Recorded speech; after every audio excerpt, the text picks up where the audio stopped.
Satu tangki yang berisi benzene di area Kilang Cilacap, Jawa Tengah, terbakar sekitar pukul 19.45 pada Jumat tanggal 11 Juni tahun 2021.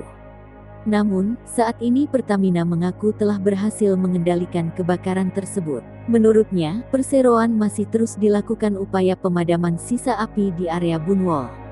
Adapun upaya pemadaman dilakukan dengan menggunakan penyemprotan foam ke arah titik api.